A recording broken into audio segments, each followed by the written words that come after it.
Hey guys, John here. In a previous video, I covered the Oasis Y1, which is a modern take on the iPod Classic design. Now, some might call it a blatant ripoff. However, it does have some compelling features, at least for casual listeners. However, let's say that you're a little bit more invested in MP3 player in the 2020s. Chances are you're interested in a vintage iPod.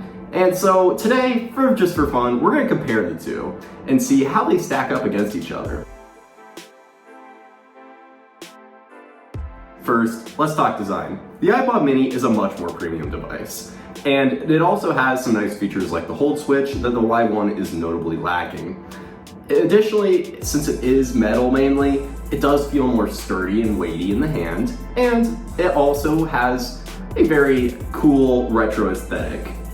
Now, the Y1 is definitely much less premium, but it has one thing going for it, that being the thinner design.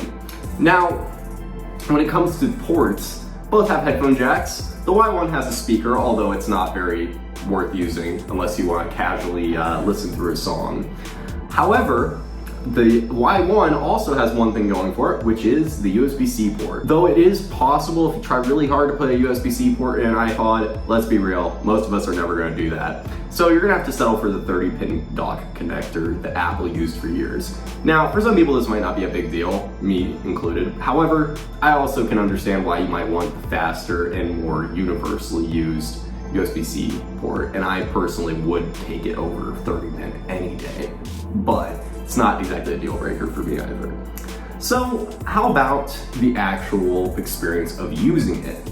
Well, I would definitely say the iPod has a beat on software experience. It's much more simple, it's much more responsive, and it also has just a much more thoughtfully designed UI. The Y1 is about what you expect from a cheap electronic device from China in terms of software. Although it is totally usable, it is kind of a laggy experience, and it is running a very stripped down version of Android, which compared to the iPod's very, very, very small firmware, it definitely feels a lot less polished, generally speaking.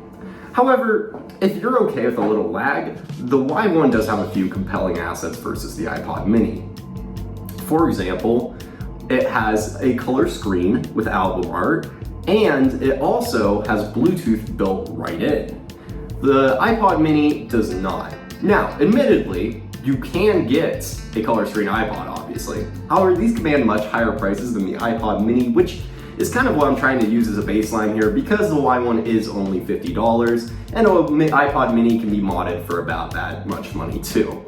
So for that reason, I'm sure that the more enthusiast-based music listeners out in the audience here are going to probably gravitate toward the iPod mini, which is totally respectable.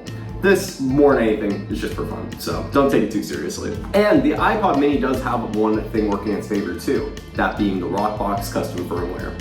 Now, Rockbox, in my opinion, is a little bit closer to the Y1 in terms of polish and experience, which is not to say that it's terrible or anything, but it definitely does feel less intuitive to use, at least in my opinion. However, this does highlight one thing that the Y1 has an advantage over the Mini on, and that is, on the stock firmware, you're stuck with using iTunes. However, on the Y1, it's just drag and drop. Now, I personally don't mind iTunes as much as some people do, but I don't like it particularly either. So I feel like the Y1 definitely has a beat there. And in terms of storage, we're running off a 128 gig micro SD card connected to the motherboard in the Y1. Whereas in the Mini, you're getting 4 or 6 gigabytes of storage with the original drive. However, that original drive can be swapped out for a compact flash card, which is what I did in my iPod Mini. It was a fairly easy repair, although you do have to be very careful with the click wheel ribbon connector. It's a very touchy process, you gotta take your time, but it's also not super hard. So once you mod the iPod mini, you can get about 128 gigabytes of storage up and running on it, which puts it at complete parity with the Y1. So between the two, it is a much more stripped down and no Bluetooth on the iPod mini. However, you are getting a more cohesive sort of experience. On the other hand, the Y1 is a lot less responsive and the software is notably inferior. However, you are getting a modern device, and there's something to be said for that. I feel like casual listeners do value having something newer with nice features like Bluetooth and USB-C built in. I know plenty of people are probably scoffing down in the comments right now, like, why would I ever get this generic thing over an iPod? Especially when you can get them secondhand and mod them for about the same price. Which, you know what? Fair. I mean, it really is up to your use case. However, there are a lot of people who are a lot more casual, and the Y1 at least offers a somewhat similar experience to the iPod, at least in terms of design, which I can appreciate too.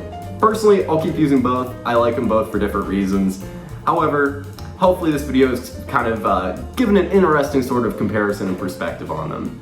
Again, nothing too serious, but thanks for watching, and I'll catch you in the next one.